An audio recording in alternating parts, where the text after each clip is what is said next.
Hello everyone, welcome to Logical Education. I'm रक्षा रघुवंशी और recently China ने long March 5B rocket launch किया था। इस रॉकेट का कुछ पार्ट कुछ स्पेस डेब्रिस अर्थ पर अनकंट्रोल तरीके से आके गिरा और ये इंडियन ओशन और पैसिफिक ओशन में गिरा। अनकंट्रोल एंट्री थी, इसीलिए ये सोचने वाली बात है। इससे कई लोगों की जान को नुकसान हो सकता है।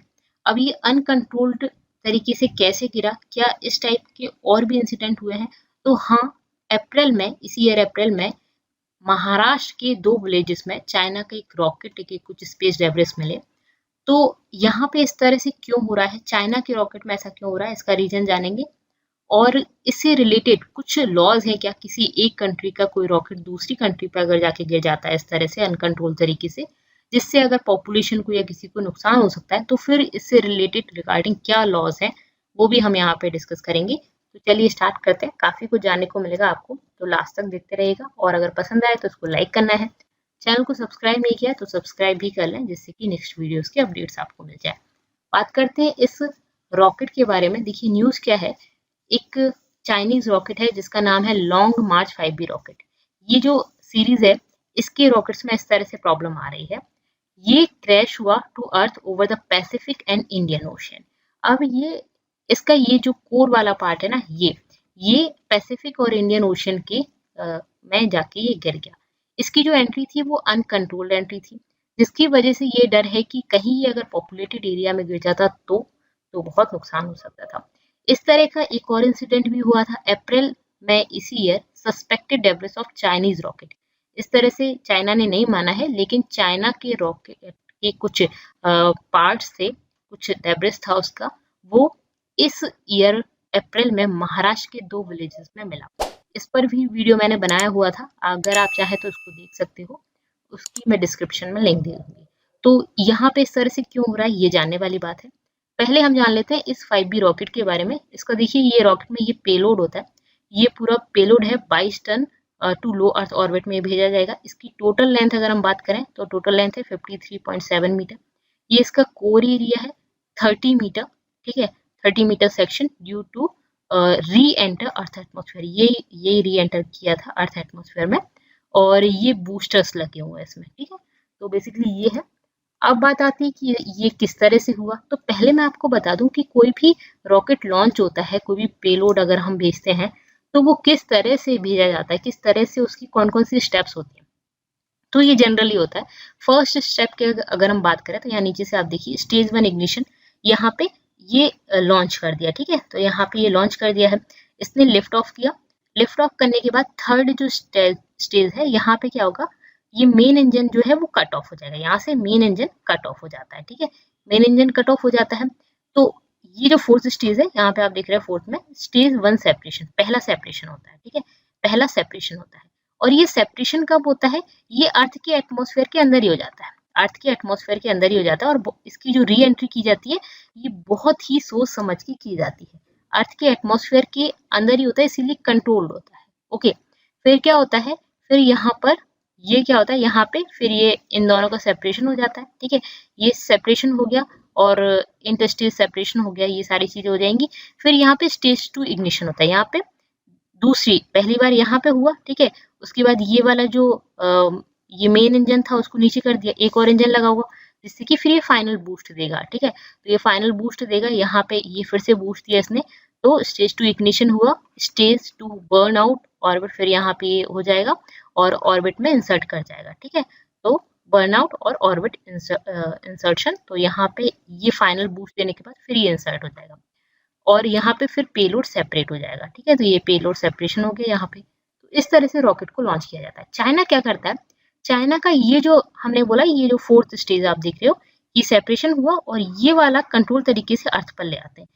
चाइना इस पूरे के पूरे को एटमोस्फेयर के बाहर भेजता है, फिर वहां पे यहाँ पे 2 इंजन नहीं लगाता, एक ये वाला सेपरेशन, दूसरा और इंजन नहीं लगाएगा, ये मेन इंजन है, इसके बाद एक और इंजन लगाते हैं जिससे कि ये वाला इग्निशन दे सके, यहाँ पे बूस्ट दे सके।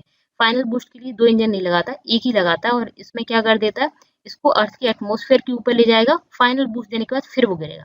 और यहाँ पे ये अनकंट्रोल्ड एंट्री होती है, क्योंकि यहाँ पे तो अर्थ के एटमोस्फेयर के अंदर अंदर ही है, तो कोई दिक्कत नहीं है, बट यहाँ पे एटमोस्फेयर के बाहर चला जाता है और इस वजह से दिक्कत आती है। अब कितनी दिक्कत आती है वो भी देखेंगे। ठीक है। तो चाइना का लॉन्ग मार्च 5B रॉकेट है, core stage are known to make such fairing. ठीक है, ये जो कोर स्टेज है, ये वाली स्टेज जो मैं बोल रही हूँ, ये स्टेज 1 सेपरेशन जहाँ पे होता है, तो इसमें ये दिक्कत है, out of control descents back to earth. ये आउट ऑफ कंट्रोल डिसेंट जो है वो अर्थ पर वापस आते हैं। क्यों आते हैं?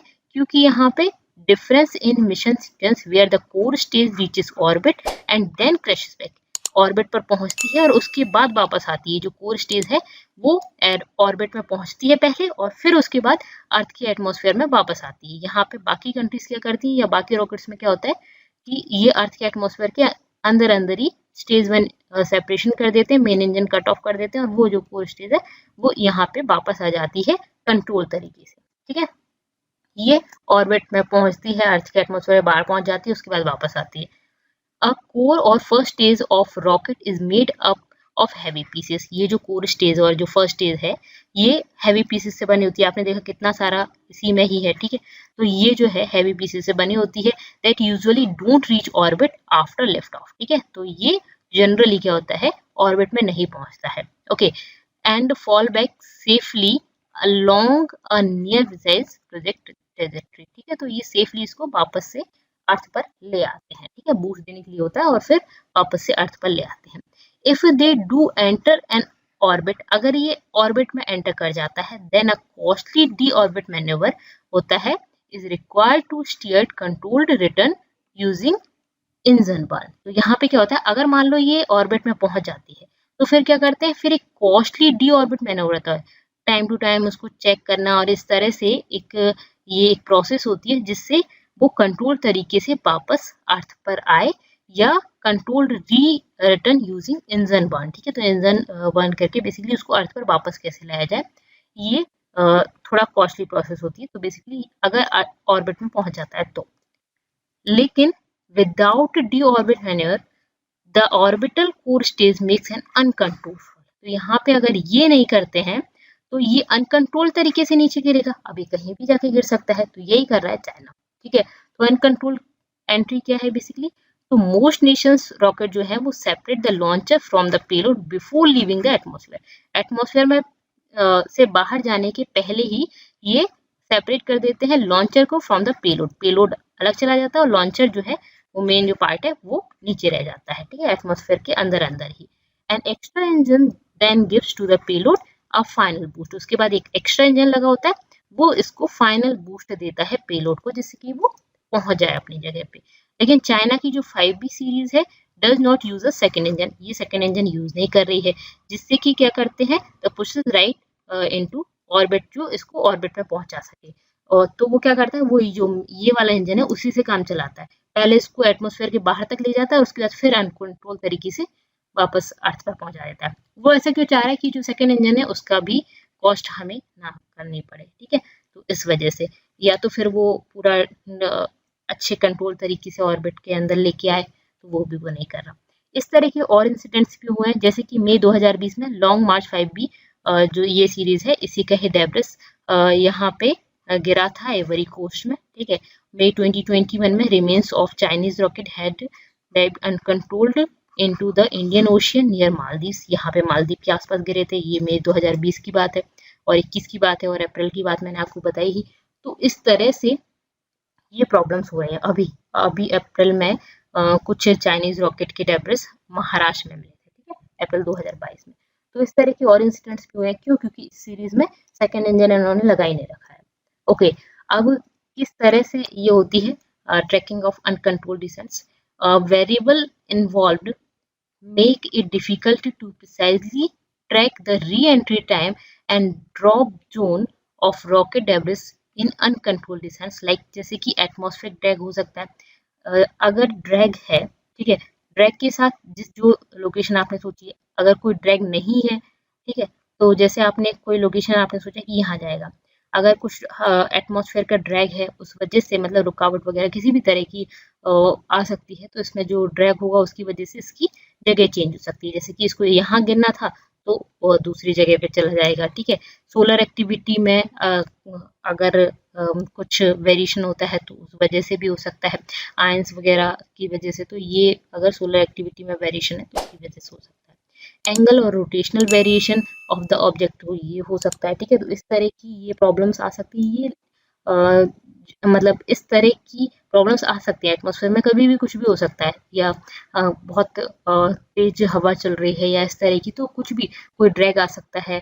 और सोलर एक्टिविटी में वेरिएशन की वजह से भी हो सकता है, रोटेशनल वेरिएशन हो सकता है, तो ये चैलेंजेस आ सकते हैं, ठीक है। तो इस तरह की चीजें हैं, ठीक है। तो ये इस तरह की re entry time and drop zone of rocket debris in uncontrolled descents, तो यहाँ पे इस तरह से ये प्रॉब्लम्स हो सकती हैं। Miscalculation of even a minute in re entry time, अब ये जो री एंट्री टाइम होता है, एटमॉस्फेयर से बाहर चले गया, वापस अंदर लग के आना है, तो उस री एंट्री टाइम में अगर 1 मिनट की भी मिसकैलकुलेशन हो जाती है, तो जो फाइनल प्लेस जहाँ पे गिरना है वो चेंज हो सकती है बाय हंड्रेड्स ऑफ किलोमीटर। मतलब कि 1 मिनट की कैलकुलेशन में 12:31 अगर हो गया, तो इतनी सी कैलकुलेशन में अगर मिस्टेक हो गया ना, इतनी सी कैलकुलेशन में, तो वहां पे इसकी जो प्लेस है, इसकी जो पोजीशन है, वो हंड्रेड्स ऑफ किलोमीटर्स चेंज हो जाएगी, इतनी ज्यादा चेंज हो सकती है।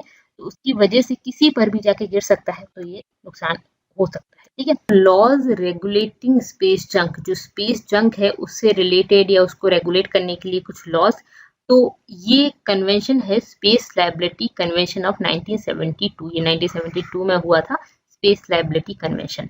ये डिफाइन करता है responsibility in case a object causes harm, कोई ऑब्जेक्ट, कोई स्पेस ऑब्जेक्ट जो है, अगर उसकी वजह से हार्म होता है किसी को, तो वो क्या इसमें डिफाइन किया गया, इसमें ये डिफाइन किया गया कि कोई जो लॉन्चिंग स्टेट है, जैसे कि यहाँ पे चाइना ने लॉन्च किया है, shall be absolutely liable to pay compensation, वहां पे चाइना कंपनसेशन प्रोवाइड करेगा for damage caused by its space object, ठीक है। उस कंट्री के स्पेस ऑब्जेक्ट की वजह से जो भी डैमेज हुआ है उसका कंपनसेशन देगा on the surface of earth और टू एयरक्राफ्ट, ऐसा भी हो सकता है कि अर्थ पर गिर जाए या किसी कंट्री के एयरक्राफ्ट पर गिर जाए, liable to damage due to its fault in space, ठीक है।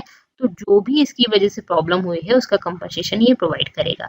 The convention also provides for procedure for the settlement of claims for damages, ठीक है। यहाँ पे एक प्रोसीजर भी है इसमें, जो क्लेम है, जो डैमेजेस के जो क्लेम किए, जिस कंट्री पे गिरेगा उस कंट्री ने कुछ ना कुछ क्लेम किए होंगे, उनके सेटलमेंट, दो कंट्री आपस में सेटलमेंट कर सके, तो उसके लिए प्रोसीजर भी इसमें लिखा गया है, ठीक है। तो only settlement using the liability convention was between the erstwhile Soviet Union और कनाडा, यहाँ पे एक कन्वेंशन, इस कन्वेंशन में एक ही सेटलमेंट हुआ था सोवियत यूनियन और कनाडा के बीच में over the debris of Soviet Cosmos, ठीक है। यहाँ पे सोवियत यूनियन का एक ये था, ये गिर गया था बेसिकली 954, ये सोवियत कॉस्मोस 954 ये गिर गया था कनाडा के ऊपर। तो यहाँ पर ये जब गिर गया था तो इससे कुछ नुकसान हुआ था कनाडा को, तो यहाँ पे ये सेटलमेंट हुआ था, ठीक है।